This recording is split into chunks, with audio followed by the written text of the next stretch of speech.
இப்ப நான் வந்தேன்ல ஃபோர்டு இந்த ஒரு கார்ல வந்தல இந்த ஃபோர்டு இதுக்கு 5 லட்சம் ரூபாய் ரோடு டாக்ஸ் கட்டியிருக்கேன். எந்த ரோட்ல ஓட்ட கட்டு வாங்கினேன்?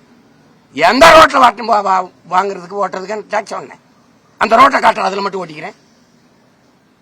5 லட்சம் ரூபாய் ரோடு டாக்ஸ் சாலை வரின்னு எடுத்துட்டு அப்புறம் எதுக்குடா 50 கிலோமீட்டருக்கு 100-150 ரூபாய் காசு வாங்குற? அப்ப என்ன அணுகுமுறை? எல்லா வண்டிக்கும் சாலை வரி எடுக்கிறீங்களா தங்கச்சி? அப்புறம் எதுக்கு அப்புறம் டோல் கட்ட சொல்ற? என்னடா நடக்குதுங்க?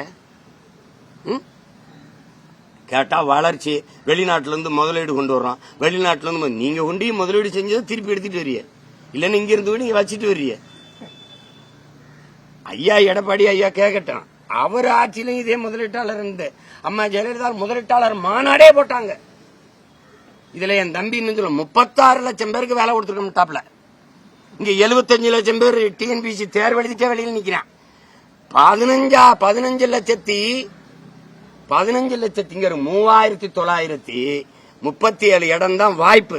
அதுல 15,52,000 பேர் தேர்வு எழுதியிருக்கான். இவர் தான் 36 லட்சம் பேருக்கு வேலை கொடுத்த மகான். தங்கச்சி கேக்குறவன் கேன பையன்னா கேப்பையில நெய் விடிதும்பா எங்க ஊர்லயும்பா. இங்க கேக்குறவன் கேன பையில சொல்றவன் தான் கவனமா இருக்கணும். யார்கிட்ட சொல்றோம்னு பார்த்து பேசணும். சும்மா எதையாவது பேசிட்டு இருக்கிறதுக்கு நாங்க பார்த்து படிக்கிற பக்கிரின்னு நினைக்கிறீங்களா? எங்களெல்லாம் உலக அரசியல உள்ளங்கையில் வச்சுட்டு தர்ற பசங்க நாங்க. தொழில் வளர்ச்சின்னு இத்தனீண்டு பய 35 வயசு உள்ள இப்ராஹிம் ட்ரோட எப்படி பண்றான்னு பாரு. நான் பேசுனது அங்க அந்த ஊர் சீமாங்கிறேன்.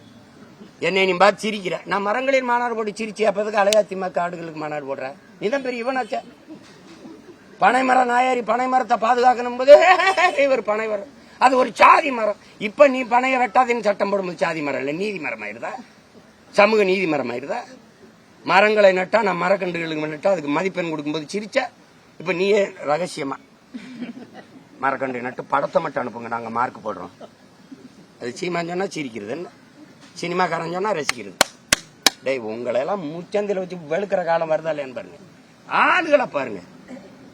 சும்மா கல்வி மாநாடு அரங்கத்துக்குள்ள நடக்குது. எத்தனை பெரிய கல்வியாளர்களை கூப்பிட்டு எவ்வளவு பெரிய தாளாளர்கள், வேந்தர்கள், துணை வேந்தர்கள் அவர்களையெல்லாம் கூப்பிட்டு உட்கார வச்ச கல்வியில் சிறந்த மாநாடுன்னு போட்டு புகழ்ந்து தள்ளிட்டாப்ல. உலகம் பூரா பாக்குறீங்க, என்னம்மா கல்வியில சிறந்து விளங்குது ஒரு